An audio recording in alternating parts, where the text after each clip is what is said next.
Hi, this is going to be my reaction and kind of initial analysis of the song One Thing. I believe it's called, the third song on the RWBY Volume 6 soundtrack. I am so excited for this because this is the song that played in the, spoiler alert, Neo and Cinder fight scene, and I love those two characters and I love that scene. This was such a hype moment when Neo came back. I can almost hear this, like, her jumping down from the rafters and the fighting in my head. It's so evocative. I'm back at that moment right away.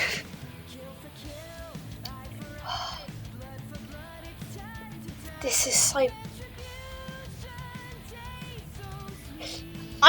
I love Cinder, but I'm almost on, like, Neo's side here. It's very, like, yeah, kick her ass, Neo.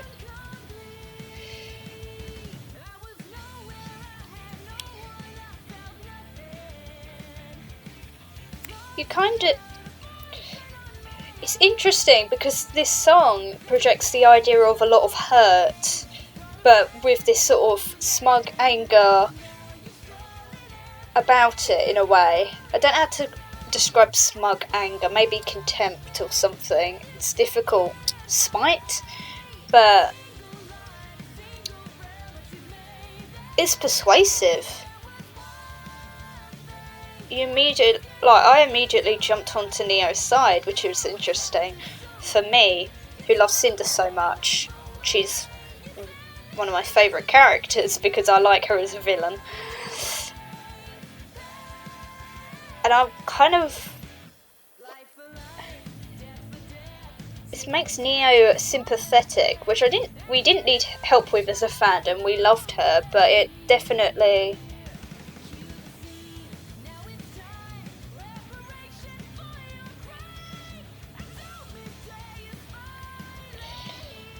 It's interesting because the idea of giving Neo a song,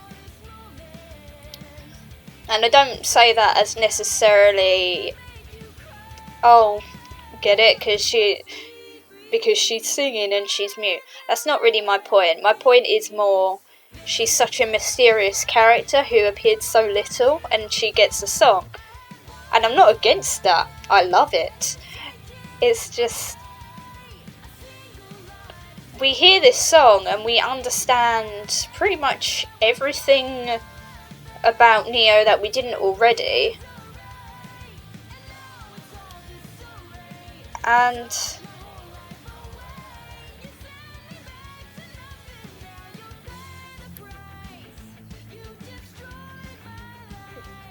yeah. This is kind of like the, what's it called? I'm the One of Volume 6, isn't it?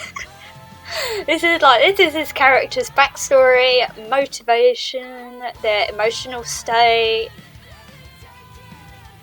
their sort of inner voice.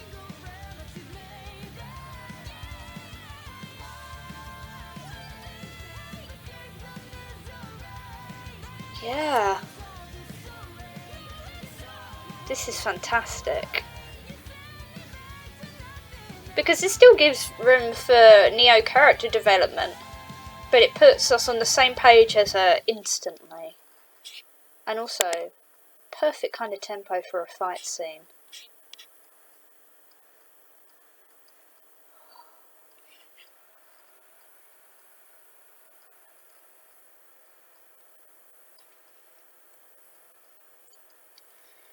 It's interesting. When this scene happened, a fight between Neo and Cinder is something I never really knew I wanted, and then it happened, and I was like, this is amazing. And this song is kind of the same thing. Never knew I wanted a Neo song. This is really solid. And as soon as it starts, it immediately establishes that this is a Neo song as well. Kill for kill, eye for eye, blood for blood, it's time to die, retribution tastes so sweet. I find that sometimes you can tell what kind of... You can tell a song is about a character sometimes in RWBY because of the language used and stuff. You know, sort of character voice shining through with the lyric choices. You know, like how sometimes an author will write a book and sometimes that like a character will use a word and then they'll clip in of another character that they're not actually that character or something. Sometimes you can just tell that that is what a character would or wouldn't say, even. You know that, so it's interesting to establish a character voice for a character who doesn't communicate a lot because she hasn't been in a lot of scenes and she doesn't speak a kind of language that is sort of understood by our current society. She doesn't speak verbally out loud, she's mute, and she doesn't speak a kind of sign language. It's more body language and gestures. So it can be difficult to try and establish something for that in a song, but it's done very well here because straight away, violence, revenge, It's Time to Die relates to the song Die, which was used in Volume 2 and was played during the fight where Roman was in a paladin and Team RWBY did their team attacks, and then Neo did the sort of illusion things and zapped her and Roman away, and Yang punched it and it shattered. If memory serves, so that's the reference. And Retribution, again revenge, and they taste so sweet. And Neapolitan ice cream, we know this. So straight away it's like, oh, so killing, sweet, reference to Volume 2, this specific scene, this is Neo. And then we get onto her emotional state even more, because it presents it, I want revenge, and then it follows it after confirming that this is about Neo and not Cinder. Because, you know, killing and stuff is also very Cinder, but they just needed to confirm with those references that this is Neo before they can follow the emotional thing. So we know who we're following here. And then it establishes... It makes me sad thinking about how sad she is about Roman, even though she's technically evil or whatever. We know the he that mattered to her is Roman, and he's dead, and obviously she blames Cinder, and she wants revenge. That's all she can think about. Now revenge is all I crave. So, that's her current motivation, to avenge Roman.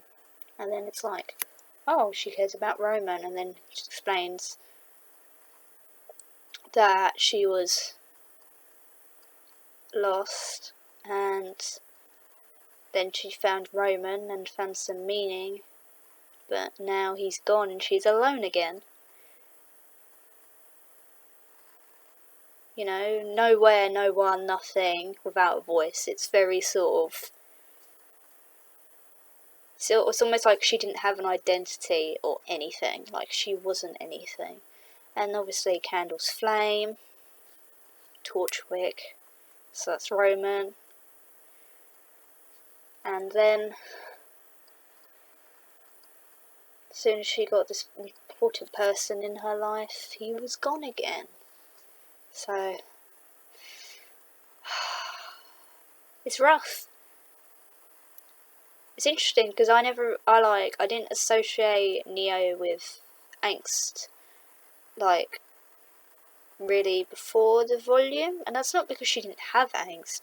It's more I immediately thought of her cute but kick-ass sort of thing going on, you know, darling but deadly, whatever, and the other stuff was secondary because it didn't quite establish how much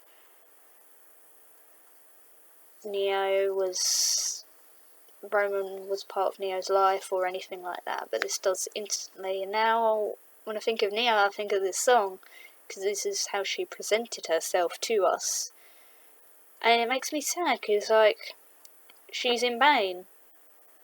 It's another good grey character, morally dubious character thing, because obviously she tried to kill Yang and I think she's killed other people in the show, like some nameless guards. And she's a criminal, she's a bad person, but obviously she's in pain and she's suffering. She misses someone, she doesn't know what to do about it, and that makes us feel for her. Especially because she's fighting Cinder, who's a very evil McEvil villain. If she was fighting someone like Emerald, I'd find it a lot harder to sympathise with her. But she's fighting someone who's never going to redeem themselves or anything like that, and has not really done anything good. So it makes it a lot easier to be like, oh, Neo's a good person here, because it's just out of the two of them. And it's interesting because it's like, you've stolen everything. I had one thing, you've taken it away from me. Very sort of criminal-based language, but also like, I don't know, because like everyone thinks of Roman as Neo's sort of father figure. She uses the word thing. Maybe she was even a bit codependent on him or something. I don't know if he necessarily wanted that, because, you know, when she Mary Poppins stuff, the hovercraft thing, he was, you know, that was the one time we saw him lose composure and stuff like that, and he seemed to care, and he was like, oh no, Neo, concern. So it's not quite, I don't think he quite manipulated her, but she's utterly like broken down now that he's gone. That's rough. He seemed to form part of her identity, and that's been taken away, as well as her single friends. That's rough. Yeah, it's literally like, it's not just my friend is dead and it's your fault, it's you've taken a part of me away. Because like, there was one thing to escape the misery, and you took my whole life away, you sent me back to nothing. I feel like, I don't know how long Roman and Neo spent together, but it seemed like he was her life, in a manner of speaking.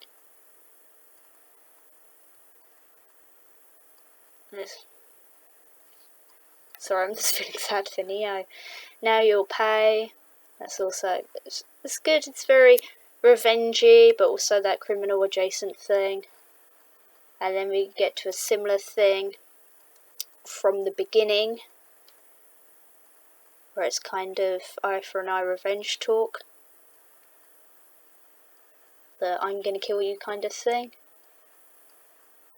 And there, he even says the word crime, reparation for your crime, and Atonement Day is finally here.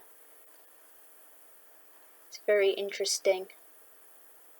Sort of the idea of saying to Cinder, you're a criminal, when Neo is also a criminal. It's quite interesting, the language choice.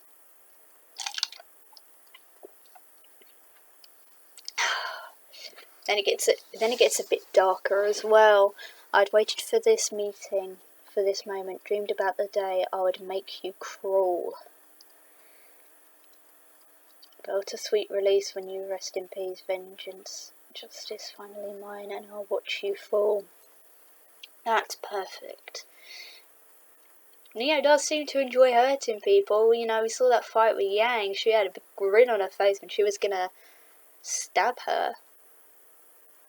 Like, she very much is a morally dubious person. She likes hurting people. Just gets this across. You know, she's basically dreamed about the day where she would, like, you know, kill, maybe torture a bit Cinder. Like, that's all she can think about. She's kind of obsessed, which helps to differentiate her from the good guys. And obviously, I'll watch you fall. Perfect word choice when you're fighting Cinder fall.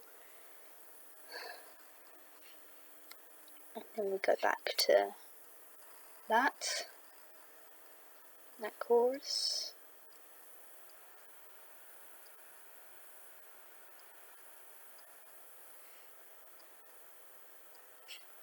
Okay, so that's a bit of the song.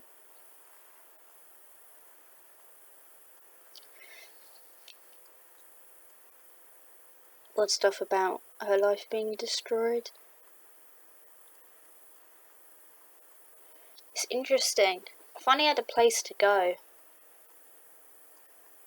It reminds me of home, you know?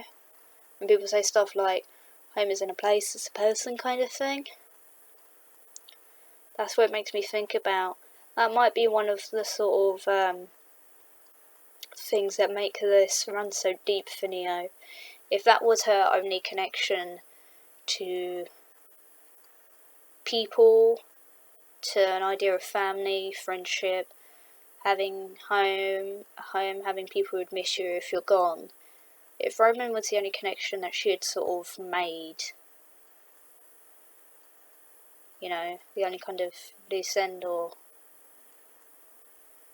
thing anchoring her to sort of living in remnant, you can sort of see why she would, with the person she is, immediately respond with, that's gone, I'm going to kill someone. Because she has nothing left to lose. God. And that's why she's declaring a war. Which, ironically, there is a war going on, so this isn't Cinder's main priority, especially because she's got those anime powers now.